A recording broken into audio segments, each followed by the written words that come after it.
चलिए बच्चों आगे चलते हैं। Next is velocity of image, कि इमेज की वेलोसिटी कैसे निकालते हैं।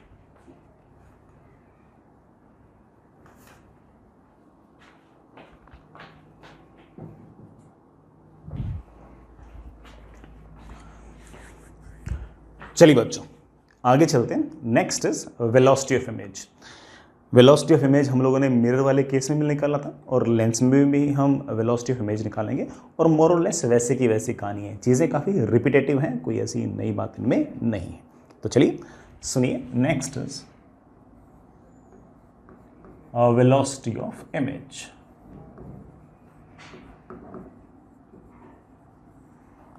मैं बिना कुछ पढ़ाए मैं आपसे एक दो सवाल पूछ रहा हूँ। मैंने अभी तक कुछ पढ़ाया नहीं है, मैंने कुछ भी कोई फॉर्मूला नहीं निकाला है, बट सिंपल लॉजिक के बेसिस पे मैं आपसे एक दो सवाल पूछ रहा हूँ। आप आराम से कीजिएगा और ऑफ कोर्स बिना पढ़ाए सवाल बन जाएगा। जो हमने अब तक पढ़ाई कर रखी है उससे बड़े आराम से हमारा सवाल बन जाएगा। आपको चिंता करने की कोई ज़रूरत नहीं है।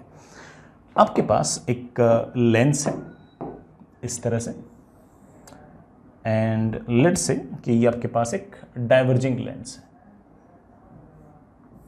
ऐसा डाइवर्जिंग लेंस है जिसकी फोकल लेंथ आपके पास -20 सेंटीमीटर है। ये इसकी प्रिंसिपल एक्सिस है, ये इसकी प्रिंसिपल एक्सिस है। कोई ऑब्जेक्ट है जो प्रिंसिपल एक्सिस पर यहां कहीं है, जो प्रिंसिपल एक्सिस पे यहां कहीं है। दिस इज ऑब्जेक्ट, और ये ऑब्जेक्ट इस लेंस से 60 सेंटीमीटर्स दूर है। 60 सेंटीमीटर्स दूर। ये जो ऑब्जेक्ट है ये इस तरफ आ रही है किसी वेलोसिटी से। लेट्स से ऑब्जेक्ट की जो वेलोसिटी है कांस्टेंट वेलोसिटी है, एंड मैं आपको बता रहा हूँ कि वेलोसिटी कितनी है।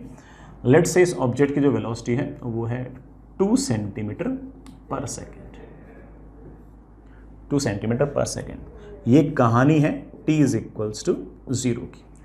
t इज इक्वल्स टू 0 पर ऑब्जेक्ट जो है वो यहां कहीं, ठीक है। अब मेरा सवाल आपसे ये है कि find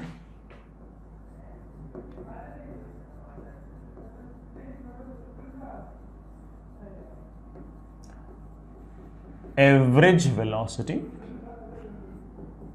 of image in time interval t is equals to 0 to t equal to 20 second. बड़ा अब से लेकर अगले 20 सेकेंड तक इमेज की एवरेज वेलोसिटी क्या होगी। Whenever we get the feeling of average velocity obviously mean कि displacement upon time, कि इस 20 सेकेंड में इमेज कितनी चली divide by of course time. तो पहले पता कर लेते हैं कि t is equals to 0 पर इमेज कहाँ है। We know the formula very well। Object से बड़ा रेज आएंगे इस तरफ, ये वाले साइड प्लस और ये वाले साइड माइनस। हमारे पास फॉर्मूला है v is equals to uf upon of course u plus F. Object का जो कोऑर्डिनेट है दैट इज -60। फोकल लेंथ का जो वैल्यू है that is -20 of course centimetre. u की जो वैल्यू है वो है -60, f की जो वैल्यू है बेटा दैट इज -20। ठीक है बच्चों, माइनस से आपका माइनस कैंसिल हो गया, ऊपर 20 है बड़ा नहीं चाहिए 80 है, ये 4 आ गया, and I think it has comes out to be -15 centimetre. इसका मतलब t इज इक्वल्स टू 0 पर आपकी इमेज जो -15 सेंटीमीटर पे है। चलिए बच्चों, इसका मतलब इमेज यहाँ कहीं है t इज इक्वल्स टू 0 पर, और ये जो डिस्टेंस है ये हमने बड़ी मेहनत से निकाली है। कितनी निकाली है? 15 सेंटीमीटर। Fair enough. अब ऑब्जेक्ट लगातार आगे आएगा आगे आएगा आगे आएगा आगे आएगा, 2 सेंटीमीटर पर सेकंड से चल रहा है, तो अगले 20 सेकंड के अंदर 20 इंटू 2 40 सेंटीमीटर चल लेगा। पहले 60 सेंटीमीटर दूर था, 40 सेंटीमीटर चल लेगा। तो ऑफ कोर्स आपकी जो ऑब्जेक्ट है वो t इक्वल टू 20 सेकंड पर लेंस से कितना दूर रह जाएगी। आप बोलोगे सर अब तो लेंस से ये सिर्फ और सिर्फ 20 सेंटीमीटर ही दूर है। पहले 60 सेंटीमीटर दूर था, उसमें से 40 चल लिया तो 20 सेंटीमीटर दूर है। ऑफ कोर्स ऑब्जेक्ट आगे आया तो इमेज भी हल्की फुल्की आगे तो आएगी, वो हम पहले से समझ चुके हैं। अब इमेज कहाँ होगी? बड़ा आसान है, हमारे पास फिर से फॉर्मूला है। क्या फॉर्मूला है? v is equals to U F upon you plus F.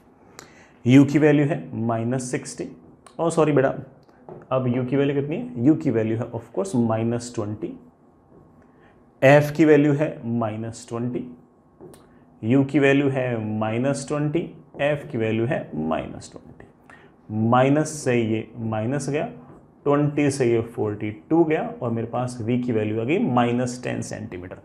इसका मतलब जो इमेज होगी 20 सेकेंड पे वो यहां कहीं होगी।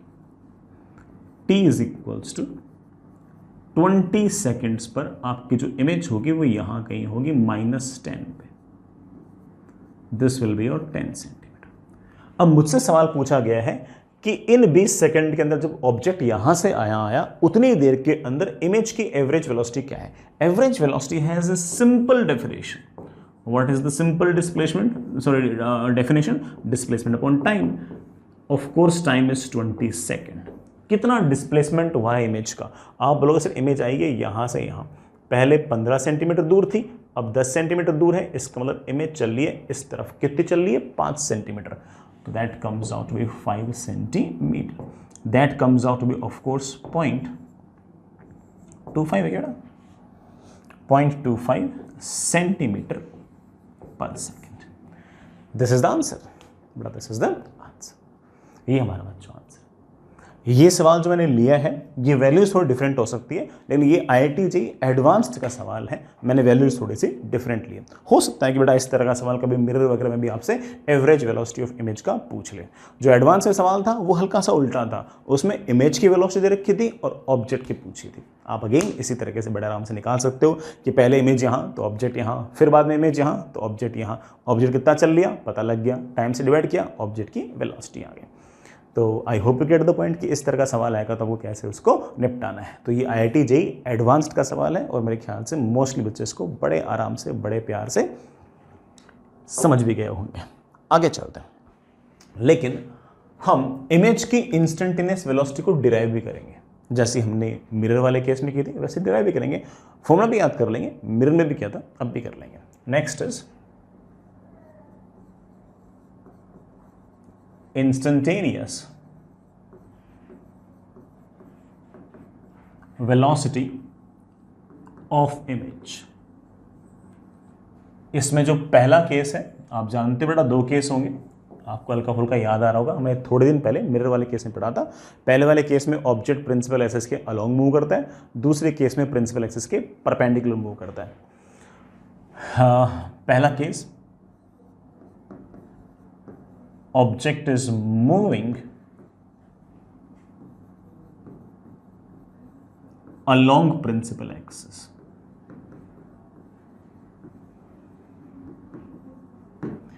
ऑब्जेक्ट जो प्रिंसिपल एक्सिस के अलोंग मूव कर रहा है। तो चलिए बेटा सुनिए, मान लीजिए कि आपके पास कोई लेंस है, लेट्स से इसकी फोकल लेंथ f है। ये मान लीजिए बेटा कोई ना कोई ऑब्जेक्ट है और इस ऑब्जेक्ट का जो x कोऑर्डिनेट है वो u है। लेट्स से ये इमेज है और इमेज का जो x कोऑर्डिनेट है वो v है। बड़ा v वेलोसिटी नहीं है, उस इमेज का x कोऑर्डिनेट है। u और v जो है ये हमने ऑब्जेक्ट के और इमेज के x कोऑर्डिनेट्स यूज किए हैं। u और v आपस में किस तरह से रिलेटेड है you know it very well. Formula is something like v की पावर -1 माइनस u की power -1 is equals to f की पावर -1। इस पूरी इक्वेशन को टाइम के रेस्पेक्ट में डिफरेंशिएट कर दो। अभी करता हूं, इसका डिफरेंस आएगा -1 upon V square into D V by D T plus 1 upon you square into D U by D T. Time के साथ फोकल लेंथ तो चेंज होने से रही तो उसको मैं लिख देता हूं 0।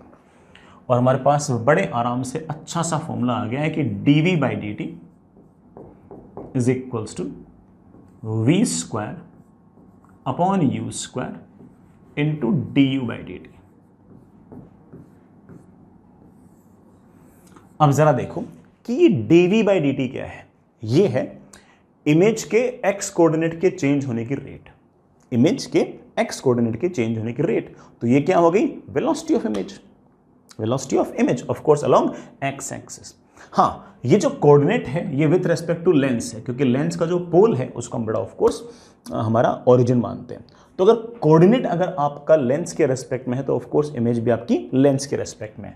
सो this is basically velocity of image with respect to lens and it is v square upon u square times what is du by dt. u is basically coordinate of object, x coordinate of object. उसको अगर time के respect में differentiate करोगे तो क्या आएगा, velocity of object. Coordinate अगर lens के रेस्पेक्ट में है तो ऑफ कोर्स आपका वेलोसिटी भी ऑब्जेक्ट के सॉरी लेंस के रेस्पेक्ट में ही है, टाइम्स बड़ा velocity of object with respect to lens. अच्छा सा फॉर्मूला आ गया, प्यारा सा फॉर्मूला आ गया. याद करो मिरर में भी मोर और लेस ऐसा ही फॉर्मूला था, सिर्फ और से बड़ा वहां पर माइनस था. यहाँ पर एक खास बात मैं आपको और बताऊं कि v की वैल्यू चाहे पॉजिटिव हो नेगेटिव हो, u की वैल्यू चाहे पॉजिटिव हो नेगेटिव हो, ये जो रेशियो है ये हमेशा आपका पॉजिटिव आएगा क्योंकि स्क्वायर लिखा हुआ है. इसका मतलब लेंस के रेस्पेक्ट में ऑब्जेक्ट की और इमेज की वेलोसिटी सेम डायरेक्शन में रहेगी. मतलब ऑब्जेक्ट u आएगी तो इमेज u जाएगी, ऑब्जेक्ट u आएगा तो इमेज u जाएगी. I hope it's okay. ऐसा हम देख भी चुके हैं, अलग अलग टाइम पर हमने ऑब्जेक्ट कहाँ तो इमेज कहाँ ये बनाकर हमने देखा है और एग्जैक्टली यही रिजल्ट आपका आया भी था. It means that with respect to lens object and image will have velocity along same direction. Fair enough. ये जो v square upon you square है ये तो हमारा ट्रांसवर्स मैग्निफिकेशन का भी स्क्वायर है, ये तो बेटा हमारे ट्रांसवर्स मैग्निफिकेशन का भी तो स्क्वायर है. याद कीजिए बेटा, आप लोगों ने ट्रांसवर्स मैग्निफिकेशन वगैरह बड़े आराम से याद कर रखें. और ट्रांसवर्स मैग्निफिकेशन का जो फॉर्मूला आया था हमारे लेंस वाले केस में, आई रियली होप बेटा सब बच्चों को याद ही होगा. हमारे पास ट्रांसवर्स मैग्निफिकेशन का जो फॉर्मूला आया था बेटा दैट वाज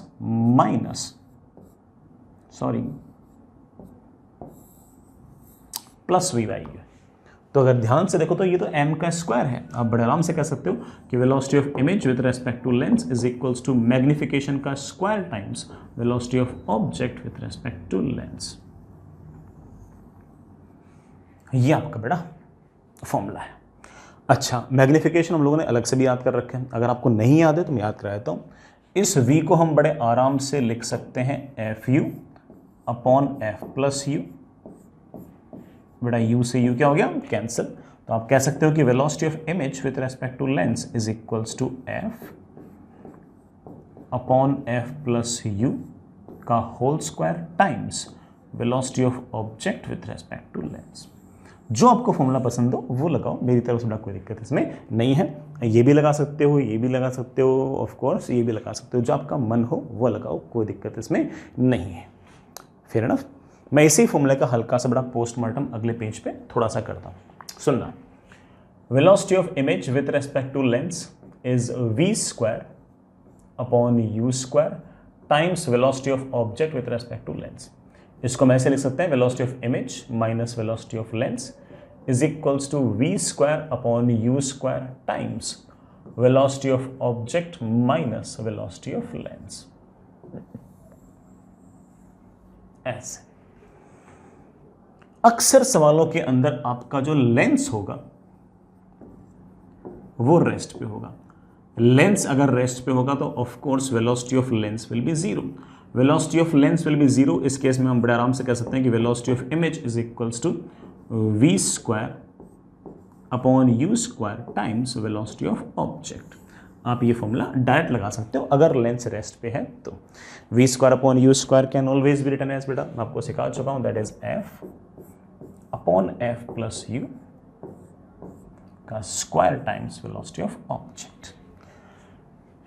फेयर इनफ. बहुत ही सिंपल सी बात थी, कोई बहुत इतनी हाई फाई तगड़ी बात भी नहीं थी. इस पर अगेन इस तरह के फॉर्मूला पर हम लोग बड़े आराम से बेटा मिरर के अंदर भी सवाल कर चुके हैं. यहाँ पर भी अगर सवाल करोगे तो मोर और लेस बेटा वैसे ही आपके आंसर्स भी आएंगे. ठीक है, आई होप इट्स ओके. लेकिन ये वाला फॉर्मूला सिर्फ और सिर्फ कब है, ये सिर्फ और सिर्फ तब है जब आपका जो ऑब्जेक्ट है वो किधर मूव कर रहा है, अलोंग प्रिंसिपल एक्सिस. ऑब्जेक्ट के पास वेलोसिटी अगर u होगी तो इमेज के पास भी बड़ा वेलोसिटी u होगी. ऑब्जेक्ट के पास अगर वेलोसिटी u होगी तो इमेज के पास वेलोसिटी u होगी. मैं अलग कलर से दिखा देता हूं. आपकी अगर ऑब्जेक्ट के पास वेलोसिटी u होगी तो इमेज के पास भी वेलोसिटी u होगी। जिस डायरेक्शन में ऑब्जेक्ट के पास वेलोसिटी, उसी डायरेक्शन में आपकी इमेज के पास भी वेलोसिटी। फेयर एनफ, आसान सी बात। फॉर्मूला याद रखें। इस फॉर्मूले पर एप्लीकेशन पे बड़ा सवाल शीट वगैरह में भी होंगे, करना चाहो कर सकते, मतलब शीट वाले सवाल तो ऑफकोर्स करनी है, मुझे मेरे ख्याल से कराने की ज़रूरत नहीं है। मैं इस तरह के सवाल आपको मिरर वाले केस में करा चुका हूँ, तो वापस ऐसा कोई खास देखने की ज़रूरत नहीं है। हम कोई सवाल करेंगे तो ऑफकोर्स कोई टफ वाला सवाल कर लेंगे। चलो ठीक है, एक फिर भी करा देता हूँ, है ना। यहाँ थोड़ी सी जगह पड़ी है, यहीं एक छोटा सा सवाल कर ही लेते हैं, बहुत ज़्यादा टाइम लगना है नहीं। सुनना, मान लीजिए बेटा कि आपके पास ये कोई ना कोई लेंस है जिसकी फोकल लेंथ है 20 सेंटीमीटर। यहां कहीं कोई ना कोई ऑब्जेक्ट है 30 सेंटीमीटर दूर। बेटा लेंस के बारे में कुछ नहीं बोल रखा तो हम उसे रेस्ट पर ही मानेंगे। इस ऑब्जेक्ट के पास इस टाइम पर वेलोसिटी है 1 मिलीमीटर पर सेकेंड। मुझसे पूछा गया है फाइंड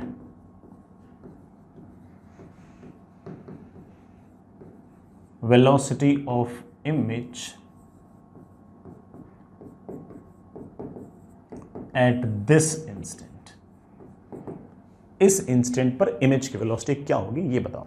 बता देंगे। एक तो बच्चा कह सकता है सर मैं v² वाला फॉर्मूला लगा दूं। हाँ बेटा लगा सकते हो, लेकिन पहले उसके लिए आपको v निकालना पड़ेगा। ऑब्जेक्ट से रेज आएंगे इस तरफ, ये वाली साइड प्लस और ये वाली साइड माइनस। ऑब्जेक्ट कहाँ तो इमेज कहाँ। आप बोलोगे sir v is equals to uf upon u plus f। Object का coordinate -30, focal length 20, that comes out to be -30 into 20 upon of course -10। Minus से माइनस कैंसिल, मेरे पास बड़ा वैल्यू आ गई, दैट इज 60 है ना। इसका मतलब जो इमेज होगी बेटा कहाँ बनेगी, 60 बनेगी।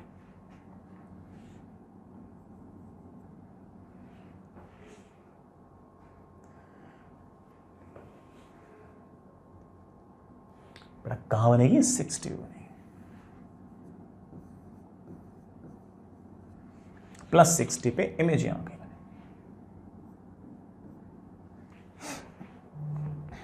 Fair enough.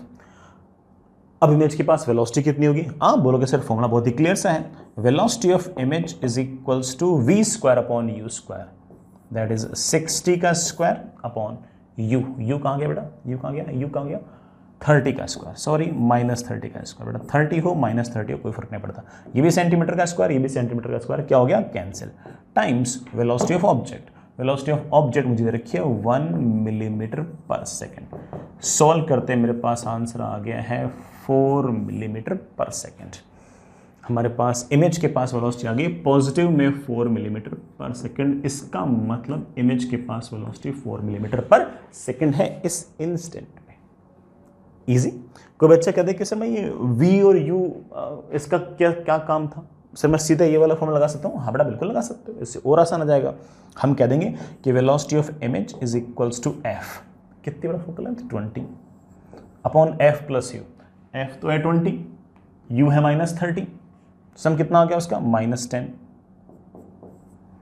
का स्क्वायर। बड़ा सेंटीमीटर सेंटीमीटर क्या होगा कैंसिल, टाइम्स ऑब्जेक्ट की वेलोसिटी। ऑब्जेक्ट की वेलोसिटी है 1 मिलीमीटर पर सेकेंड, और हमारे पास आंसर आ गया वही 4 मिलीमीटर पर सेकेंड। यही हमारा आंसर और यही हमारी उसमें एक्सपेक्टेशन थी। कल को अगर मान लो लेंस मूव कर रहा होगा तब भी हम ऐसे ही सवाल करेंगे, बस यहाँ पर velocity of image with respect to lens, but यहाँ पर velocity of object with respect to lens. और विद रिस्पेक्ट टू लेंस कैसे लिखते हैं, velocity of image minus velocity of lens, velocity of object minus velocity of lens. जैसे हमने mirror में सवाल किए थे बिल्कुल वैसे के वैसे करना चाहें कर सकते हैं। आगे चलिए बच्चों, नेक्स्ट दूसरा केस। बड़ा पहले वाले केस को अपन ने क्या नाम दिया था, हाँ 1 दिया था। दूसरा वाला case, second case, that is object is moving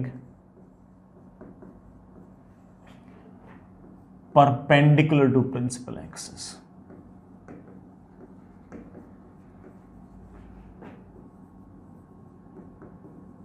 object जो है वो प्रिंसिपल एक्सिस के परपेंडिकुलर मूव कर रही है। सुनना बेटा क्या कहानी है, आपके पास ये प्रिंसिपल एक्सिस है, ये बड़ा कोई ना कोई लेंस है, और यहां कहीं बेटा कोई ना कोई ऑब्जेक्ट है, ये कोई ना कोई ऑब्जेक्ट है जिसका y कोऑर्डिनेट है y, जिसका y कोऑर्डिनेट है y। इसकी जो इमेज है, लेट्स से इसकी जो इमेज है वो मान लीजिए कि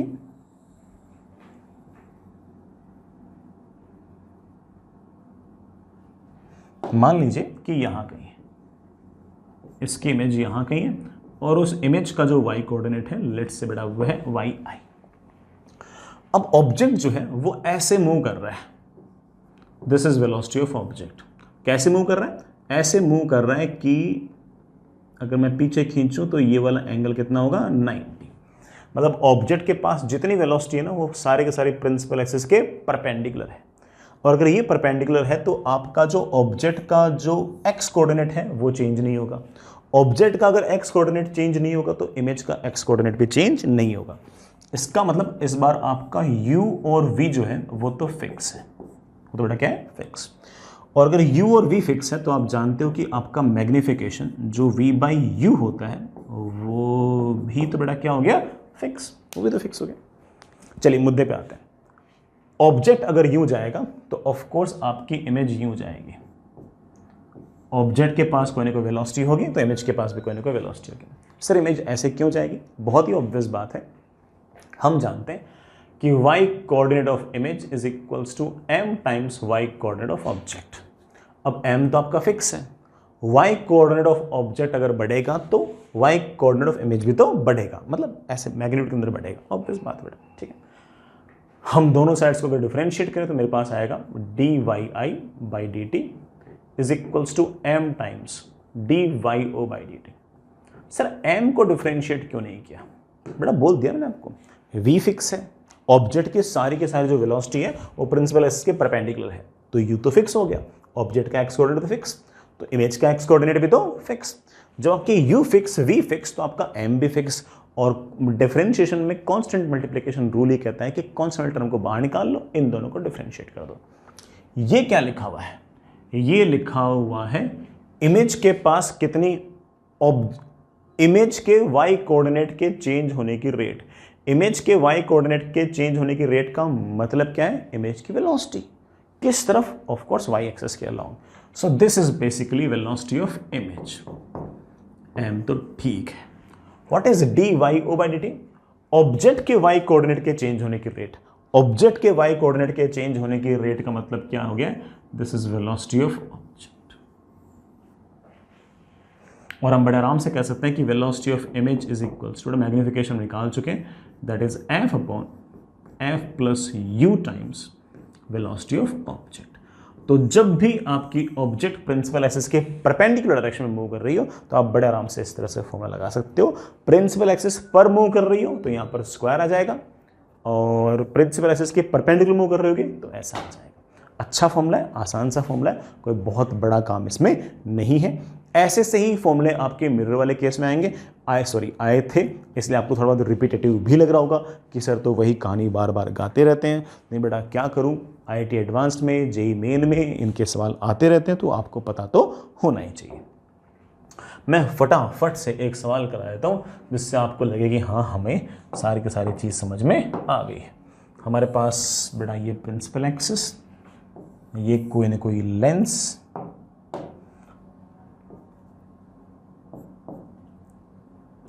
इस लेंस की फोकल लेंथ बेटा लेट से है आपके पास 20 सेंटीमीटर, और यहां कहीं बेटा कोई ना कोई ऑब्जेक्ट है।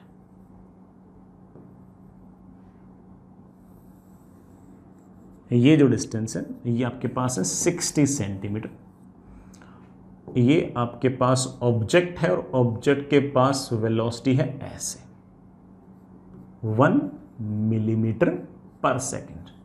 सारी की सारी जो वेलोसिटी है वो इस तरह से प्रिंसिपल एक्सिस के परपेंडिकुलर है। ऑब्जेक्ट के पास वेलोसिटी अगर ऐसे होगी तो इमेज के पास बेटा ऑफ कोर्स प्रिंसिपल एक्सिस के परपेंडिकुलर डायरेक्शन में वेलोसिटी तो होगी और मुझे वही निकालनी है। Find velocity of image. बिल्कुल निकालेंगे। पहले पता तो कर लें कि इमेज है कहाँ, बिल्कुल पता कर लेंगे बेटा। इमेज कहाँ होगी, फॉर्मूला है v, अच्छा इस ऑब्जेक्ट से रेज आएंगी यूं, तो ये वाले साइड प्लस और ये वाले साइड माइनस। फॉर्मूला क्या है, v is equals to u f upon u plus f. बेटा -40 लिख दो, -60 + 20 -40 सीधा लिख दिया। माइनस से माइनस क्या हो गया, कैंसिल, बेटा ये 2 कैंसिल, मेरे पास ये आ गया +30। इसका मतलब जो इमेज होगी वो बेटा प्लस की 30 में होगी, यहां आ गई।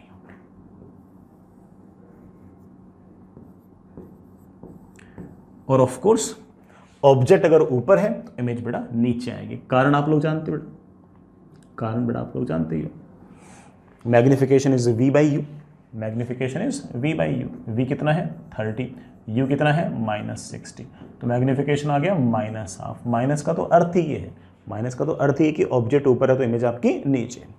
ऑब्जेक्ट के पास वेलोसिटी अगर ऐसे है तो इमेज के पास वेलोसिटी ऐसे, and this velocity is magnification times velocity of object.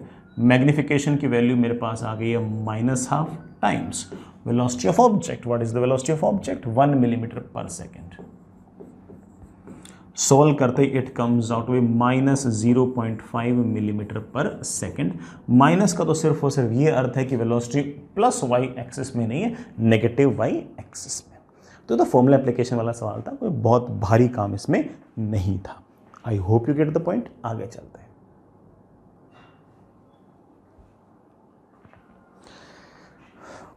चलिए बच्चों, एक थोड़ा टफ सा सवाल करते हैं जिसे सोचने के लिए बड़ा बहुत दिमाग चाहिए, एंड ऑफ कोर्स है ना IIT एडवांस्ड के हिसाब का ही सवाल है। जो भी जेई मेन टाइप के बच्चे हों जिनको सिर्फ और सिर्फ बड़ा जेई मेन की ही पढ़ाई करनी हो, वो इस क्वेश्चन को क्लियरली छोड़ सकते हैं। ये सिर्फ और सिर्फ एडवांस और ओलंपियाड लेवल की ही कहानी है, बड़ा जेई मेन लेवल की कहानी नहीं है।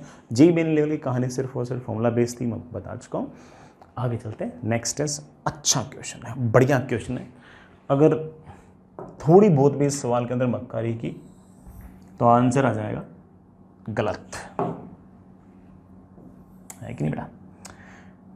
आपके पास एक लेंस है बच्चों, इस तरह से, ये आपके पास कोई लेंस है। इस लेंस की फोकल लेंथ है 10 सेंटीमीटर, ठीक है। यहां कहीं ऑब्जेक्ट है 15 सेंटीमीटर दूर,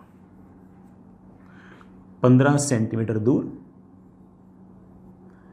प्रिंसिपल एक्सिस से 1 सेंटीमीटर ऊपर ये ऑब्जेक्ट, ठीक है। मैं एक प्रिंसिपल एक्सिस के पैरेलल लाइन खींच रहा हूं और ऑब्जेक्ट के पास वेलोसिटी है u, और जो वेलोसिटी है दैट इज 5 mm/s, और प्रिंसिपल एक्सिस के पैरेलल जो लाइन है उसके साथ ऑब्जेक्ट के पास जो वेलोसिटी है वो है एंगल 37, ठीक है। ये ऑब्जेक्ट की velocity. Find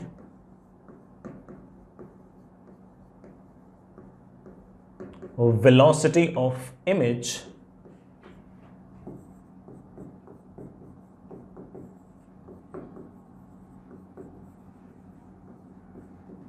at this instant. इस इंस्टेंट पर इमेज की वेलोसिटी क्या होगी। बढ़िया सवाल है, आराम से इत्मीनान से ट्राई करें। और अगर आपने ये सवाल बिना किसी हेल्प के सोल्व किया तो आप प्रॉपर फोड़ू हैं।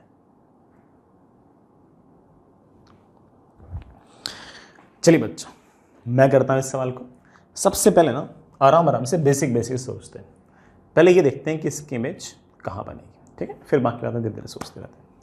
इस ऑब्जेक्ट से रेज आएंगी इस तरफ, ये वाले साइड आपकी प्लस, बड़ा वाले साइड आपकी minus.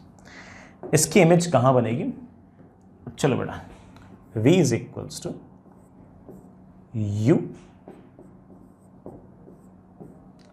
f upon u plus f. बेटा इन दोनों को ऐड करोगे तो -5 आएगा ना, ये मैंने कैंसिल किया, that comes out to be +30। Image जो होगी बेटा वो +30 सेंटीमीटर पे होगी। अच्छा, ऑब्जेक्ट बेटा प्रिंसिपल एक्सिस पर नहीं है तो इमेज भी प्रिंसिपल एक्सिस पे नहीं होगी। कहाँ होगी पता कर लेते हैं। y coordinate of image upon y coordinate of object. बेटा y coordinate of object is 1 centimetre is magnification, and magnification का formula is of course v upon u। u is of course, ये ऊपर आया तो y कोऑर्डिनेट ऑफ इमेज मेरे पास आ गया -2 centimetre. इसका मतलब ये हो गया कि इमेज जो बनेगी +30 पे -2 पे, +30 पे -2। चलो बनाता हूं, स्टाइल से बनाते हैं, स्टाइल से। चलो, इस ऑब्जेक्ट की इमेज कहां होगी? मैंने बेटा एक लाइन खींच दी ऐसे, जो पोल से यूं जा रही है,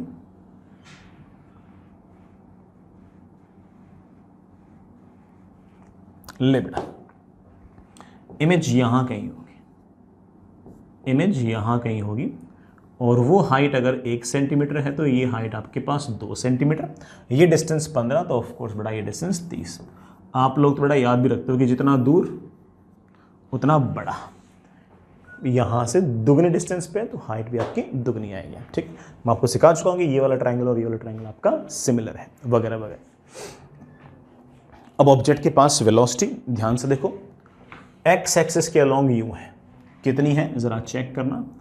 एक्स एक्सिस के अलोंग ऑब्जेक्ट के पास है 5 मिलीमीटर का cos 37, that comes out to be 4 millimetre per second. इसी तरह से इस तरफ है 5 का sin 37, that is 3 millimetre per second. ठीक है, ऑब्जेक्ट के पास अगर वेलोसिटी एक्स एक्सिस के अलोंग है तो ऑब्वियस बात है कि इमेज के पास भी तो वेलोसिटी एक्स एक्सिस के अलोंग। ऑब्जेक्ट के पास वेलोसिटी अगर इस तरह से पॉजिटिव एक्स एक्सिस के अलोंग, तो इमेज के पास भी कोई ना कोई वेलोसिटी आएगी एक्स एक्सिस के अलोंग। लेट्स से ये वेलोसिटी मेरे पास आ गई है vx। ये इमेज के पास जो वेलोसिटी एक्स एक्सिस के अलोंग आई है, निकालना कोई बहुत मुश्किल काम नहीं है। ये एक तरह से इसके एक्स कोऑर्डिनेट के चेंज होने की रेट है। ऑब्जेक्ट के एक्स कोऑर्डिनेट के चेंज होने की रेट मुझे पता है। ये क्या है? ऑब्जेक्ट के एक्स कोऑर्डिनेट के चेंज होने की रेट। ये है वाई कोऑर्डिनेट के चेंज होने की रेट और ये है एक्स कोऑर्डिनेट के चेंज होने की रेट। तो आप कह सकते हो कि ये तो है हमारा du/dt, ऑब्जेक्ट के एक्स कोऑर्डिनेट के चेंज होने की रेट, और ये जो 3 मिलीमीटर पर सेकेंड है ये है आपका ऑब्जेक्ट के वाई कोऑर्डिनेट के चेंज होने की रेट। ठीक है, याद रखेंगे इस बात को। ऑब्जेक्ट के एक्स कोऑर्डिनेट के चेंज होने की रेट पता है और इमेज के एक्स कोऑर्डिनेट के चेंज होने की रेट पता करनी है, तो हमें दिमाग में बहुत क्लियर है।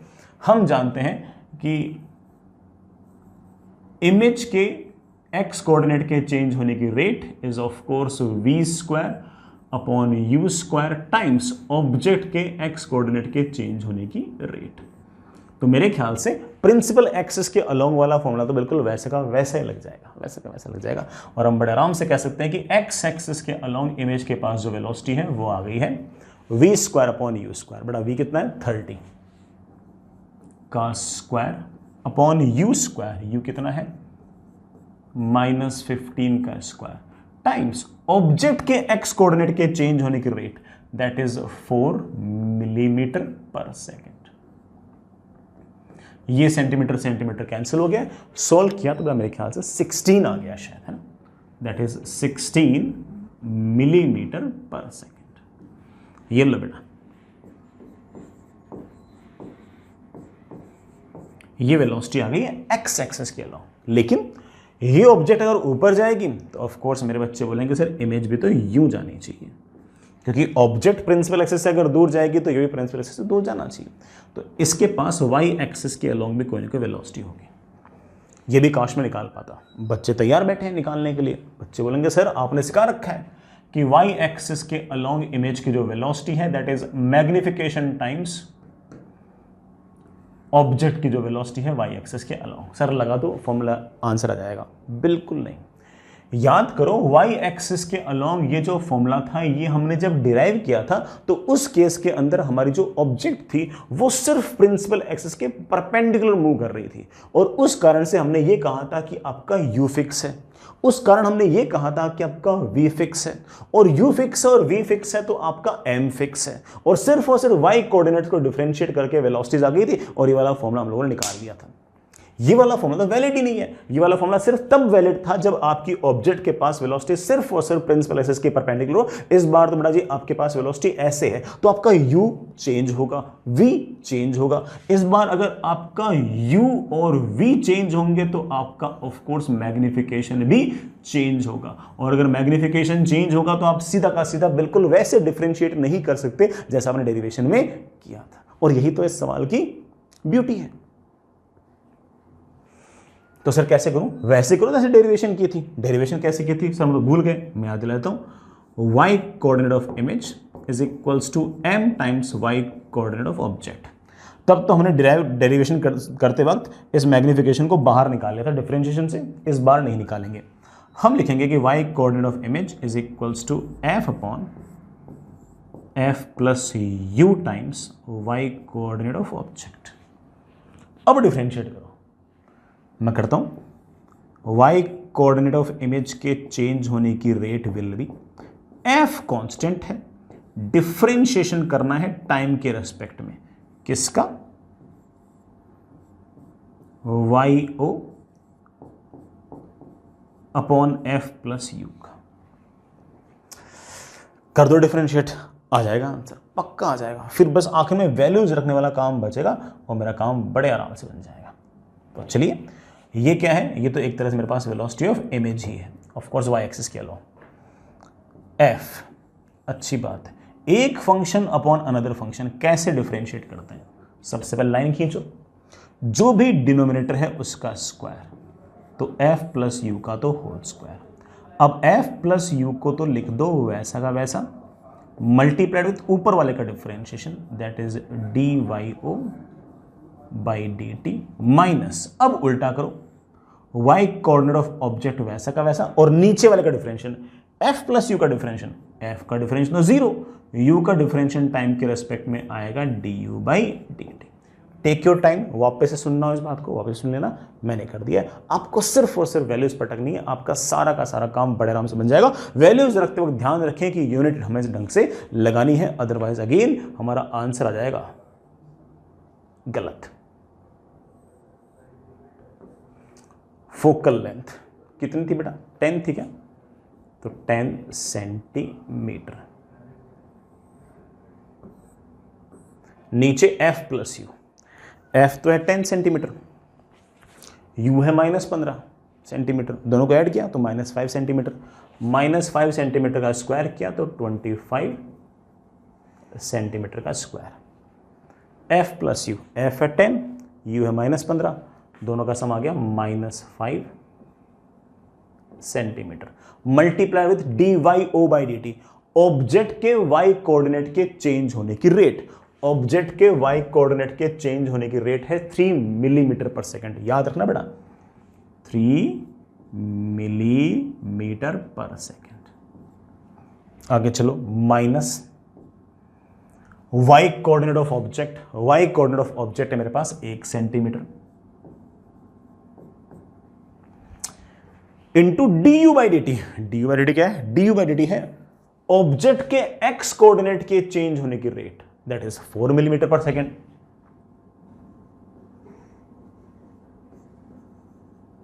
सेंटीमीटर सेंटीमीटर सेंटीमीटर, ये सेंटीमीटर का स्क्वायर सेंटीमीटर के स्क्वायर से क्या हो गया? निपट गया।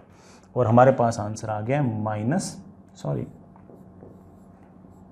इंटू, नीचे तो 25 है बड़ा, -15 -4, -15 -4 कितना हो गया? -19 millimetre per second.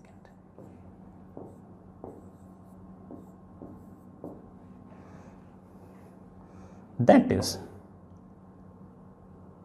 -38 by 5 millimetre per second. ये हमारा आंसर है। माइनस तो सिर्फ और सिर्फ बताया कि वेलोसिटी नीचे की तरफ है, और y कोऑर्डिनेट के पास बड़ा वेलोसिटी आ गई है, that is 38 by 5 millimetre per second. ये आपके पास बड़ा वाइड है।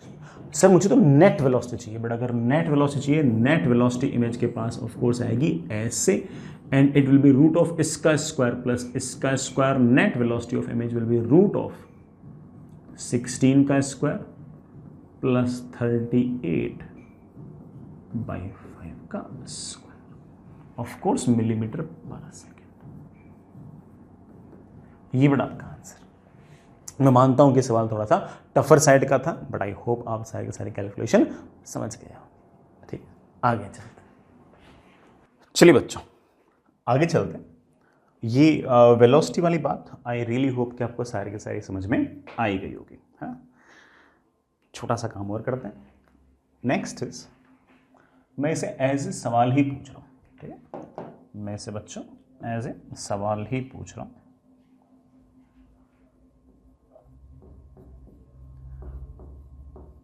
ड्रॉ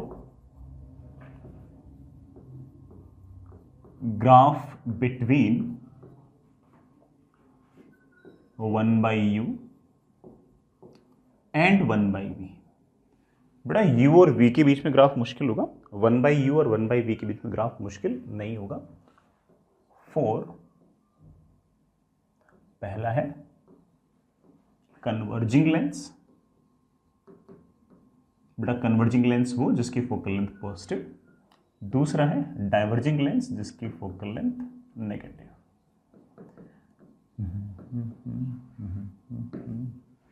ठीक है, चलिए बच्चों बनाते हैं ग्राफ, है ना। ये तो बहुत आसान है, हो सकता है कि आपने खुद ही सोच लिया हो कि हाँ सर ये तो आपने पहले भी मिरर वगैरह के लिए बना रखा है, हम भी बनाए देंगे। तो चलो, ये आपके पास एक्स एक्सिस, ये बेटा आपके पास वाई एक्सिस। एक्स एक्सिस की तरफ मैंने 1/u ले लिया है और वाई एक्सिस की तरफ मैंने 1/v ले लिया। कोई भी ग्राफ बनाने के लिए ऑफ कोर्स हमें बेटा पहले एक्सप्रेशन चाहिए होता है, एक्सप्रेशन पता होता है तभी तो हम ग्राफ बना पाते हैं। लेंस के लिए 1/v और 1/u के बीच में इक्वेशन पहले से पता है, हमारे पास है 1/v minus 1/u is equals to 1/f। 1/v को हमने y कहा है, 1/u को हमने x कहा है। हमारे पास आ गया y is equals to x plus 1/f। आराम से देखो बच्चों, मुझे कोई जल्दबाजी नहीं है इसके अंदर। y पर पावर 1 है, x पर पावर 1 है, it's of course linear expression. तो ग्राफ कैसा आएगा? Straight line.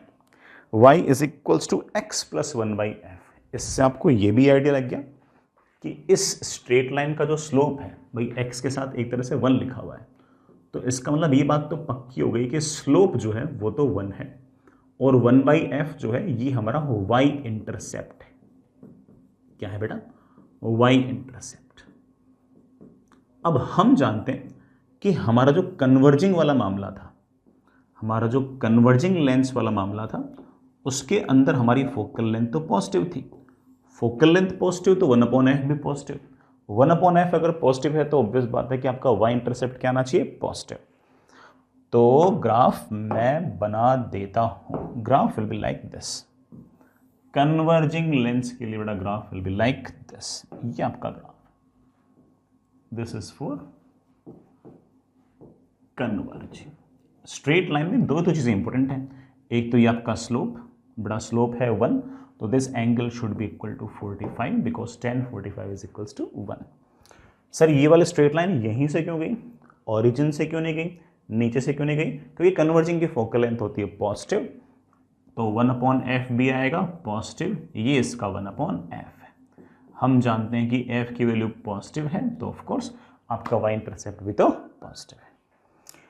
इसी तरह से कोई मुझे कहते हैं डाइवर्जिंग का बना दोगे? बिल्कुल बना देंगे। डाइवर्जिंग में कहानी मोर और लेस वही रहेगी, बस डाइवर्जिंग की फोकल लेंथ नेगेटिव है और डाइवर्जिंग की अगर फोकल लेंथ अगर नेगेटिव है तो ऑफ कोर्स 1/f भी नेगेटिव है और अगर 1/f नेगेटिव है तो y इंटरसेप्ट उसका नेगेटिव है, बाकी स्लोप तो वही है। तो आप ऐसा कह सकते हो कि डाइवर्जिंग का जो ग्राफ होगा it will look like this.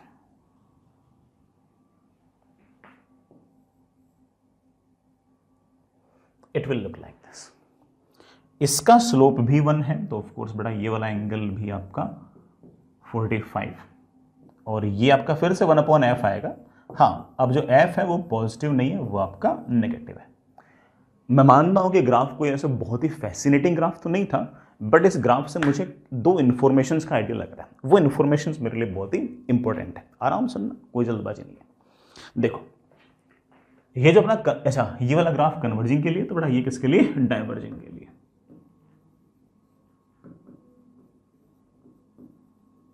ठीक है, ये जो कन्वर्जिंग लेंस का ग्राफ है ये फर्स्ट क्वाड्रेंट में भी है, सेकंड में भी है, थर्ड में भी है, फोर्थ में नहीं है। फोर्थ में नहीं मतलब उसमें नहीं है जिसमें 1/u भी नेगेटिव है और 1/v भी नेगेटिव है। इसका मतलब u और v दोनों एक साथ नेगेटिव नहीं हो सकते। किसके लिए, कन्वर्जिंग लेंस के लिए। सर क्यों नहीं हो सकते, दिखाता हूं। फॉर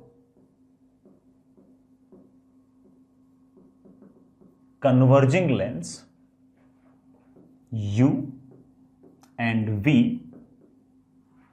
cannot be negative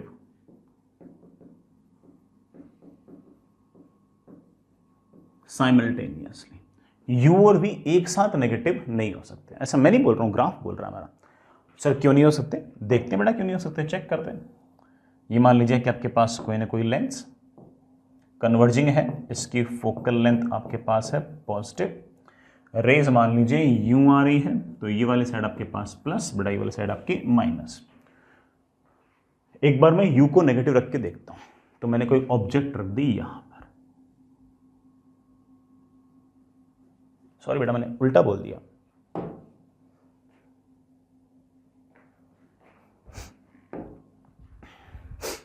हाँ, हमारा जो कन्वर्जिंग है ये फर्स्ट क्वाड्रेंट में है, सेकंड क्वाड्रेंट में है, थर्ड क्वाड्रेंट में है, फोर्थ क्वाड्रेंट में नहीं है। फोर्थ क्वाड्रेंट में आपका 1/u तो पॉजिटिव है और 1/v नेगेटिव है।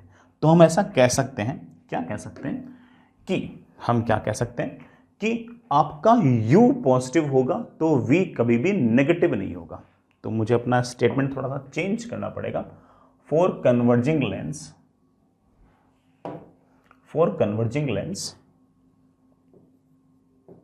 u positive and v negative are not possible simultaneously.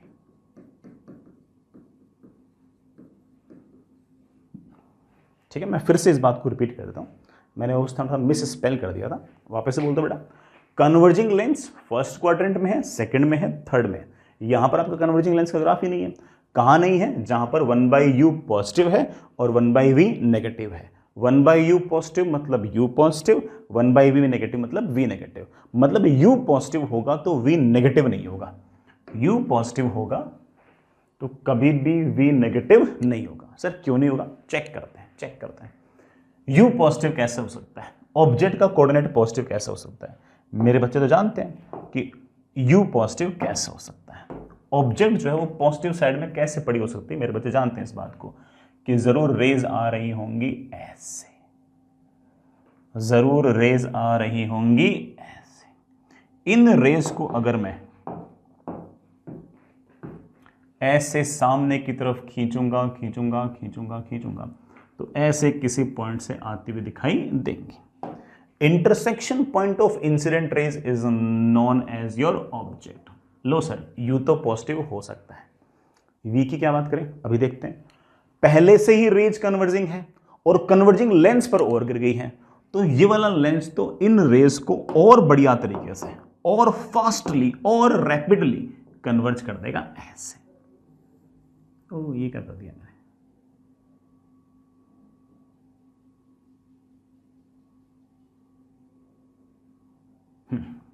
ये तो और फास्टली कन्वर्ज कर देगा ऐसे। और ये आपकी आएगी इमेज। तो जब भी आपके पास ऑब्जेक्ट का u अगर पॉजिटिव होगा तब बड़ा आपकी v की वैल्यू पॉजिटिव ही होगी, नेगेटिव नहीं होगी। इमेज इस तरफ नहीं बनेगी। तो इसका मतलब ये वाला जो लेंस है ये 4 क्वाड्रेंट में से 3 क्वाड्रेंट में है, 1 क्वाड्रेंट में प्रेजेंट नहीं है। कौन से वाले क्वाड्रेंट में प्रेजेंट नहीं है, जिसमें आपके u की वैल्यू पॉजिटिव हो और v की वैल्यू नेगेटिव हो। तो इसका मतलब कभी भी आपका कन्वर्जिंग लेंस जो है वो वर्चुअल ऑब्जेक्ट की वर्चुअल इमेज नहीं बनेगा, हमेशा वर्चुअल ऑब्जेक्ट की रियल इमेज ही बनाएगा। तो मैं इस बात को रिपीट करता हूं कि हमारा जो कन्वर्जिंग लेंस है will not form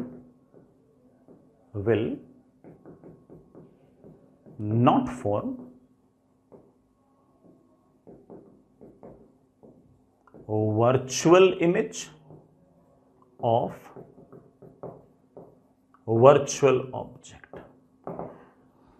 virtual object की वर्चुअल इमेज नहीं बनाएगा, वर्चुअल ऑब्जेक्ट की रियल इमेज बनाएगा। आपकी जो रिफ्रैक्टेड रेज है वो एक्चुअल में मीट करेंगे। इसका मतलब हमारा जो कन्वर्जिंग लेंस है वो रियल ऑब्जेक्ट की रियल इमेज बना सकता है, रियल ऑब्जेक्ट की वर्चुअल इमेज बना सकता है, वर्चुअल ऑब्जेक्ट की रियल इमेज बना सकता है। सिर्फ और सिर्फ क्या नहीं बना सकता? वर्चुअल ऑब्जेक्ट की वर्चुअल इमेज ये नहीं बना सकता, बाकी सब तो ये बना ही देगा।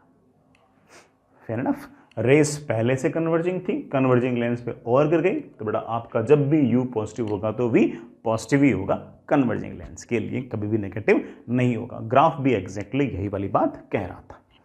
ऐसी बात हम लोग बड़े आराम से डाइवर्जिंग लेंस के लिए भी कह सकते हैं। देखना, डाइवर्जिंग लेंस जो है वो फर्स्ट क्वाड्रेंट में प्रेजेंट है, थर्ड क्वाड्रेंट में प्रेजेंट है, फोर्थ क्वाड्रेंट में प्रेजेंट है। कहां प्रेजेंट नहीं है? यहां प्रेजेंट नहीं है, सेकंड क्वाड्रेंट में, जहां पर U की वैल्यू 1/U की वैल्यू नेगेटिव है और 1/V की वैल्यू पॉजिटिव है। मतलब डाइवर्जिंग लेंस के लिए कभी भी U नेगेटिव और V पॉजिटिव एक साथ नहीं होंगे। तो चलिए इस बात को भी हम लिखते हैं, समझते हैं। फॉर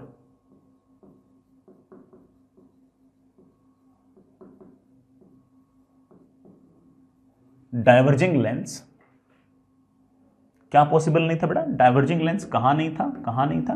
डाइवर्जिंग लेंस यहां नहीं था जहां पर U नेगेटिव और V पॉजिटिव। तो आप कह सकते हो for diverging lens U negative and V positive are not possible simultaneously. आप बोलोगे सर ग्राफ से तो मैं इस बात को समझ गया, लेकिन सर हम इसको क्या डायग्राम वगैरह से भी समझ सकते हैं? बिल्कुल समझ सकते हैं बेटा, बिल्कुल समझ सकते हैं। हमारे पास मान लीजिए कि ये कोई डाइवर्जिंग लेंस, ये बेटा आपके पास कोई डाइवर्जिंग लेंस हम ऐसे दिखाते हैं। इसकी फोकल लेंथ जैसा आप जानते हैं नेगेटिव आएगी। ये आपकी प्रिंसिपल एक्सिस, ठीक है। रेज मान लेते हैं ऐसे आ रही है, तो ये वाली साइड प्लस, ये वाली साइड प्लस और ये वाली साइड माइनस। U नेगेटिव, चलो ऑब्जेक्ट को मैंने यहां रख दिया, ऑब्जेक्ट यहां है, इसमें से रेज आई U। रेज पहले से डाइवर्ज कर रही है और किस पे कर गई? डाइवर्जिंग लेंस पे और गिर गई। ये रेज तो और डाइवर्ज होंगी, तो रिफ्रैक्शन के बाद रेज यूं मुड़ना तो सवाल ही नहीं उठता। रेज रिफ्रैक्शन के बाद निकल जाएंगी ऐसे। रेज जैसे ही रिफ्रैक्शन के बाद निकल जाएंगी ये, तो क्या ये रेज कभी मीट कर पाएंगी? नहीं। रिफ्रैक्टेड रेज का इंटरसेक्शन पॉइंट ही तो आपकी इमेज होता है। रिफ्रैक्टेड रेज तो नहीं मीट कर पा रही, क्या करूं? आप बोलोगे सर उनको एक्सटेंड कर लो। लो बच्चों, तुम कहोगे तो मुझे तो मानना ही पड़ेगा ना, मैंने उनको एक्सटेंड कर लिया और ये है रिफ्रैक्टेड रेज का intersection point. This is your image बेटा, this is your image.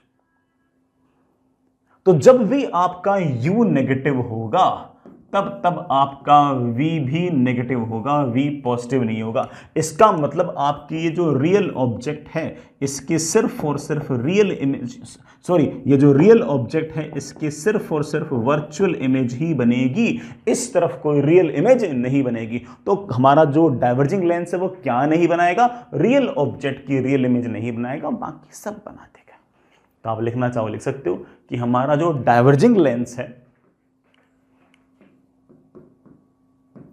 will, अरे क्या क्या लिख रहा हूं यार, will not form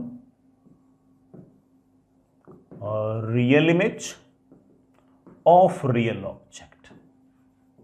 बाकी सब बना देगा। सर बाकी सब मतलब? बेटा बाकी सब मतलब वर्चुअल ऑब्जेक्ट की वर्चुअल इमेज, वर्चुअल ऑब्जेक्ट की रियल इमेज, रियल ऑब्जेक्ट की वर्चुअल इमेज, ये सब तो बना देगा, मना सिर्फ एक टाइप के लिए। किसके लिए? रियल ऑब्जेक्ट की रियल इमेज, सिर्फ और सिर्फ इसके लिए मना है।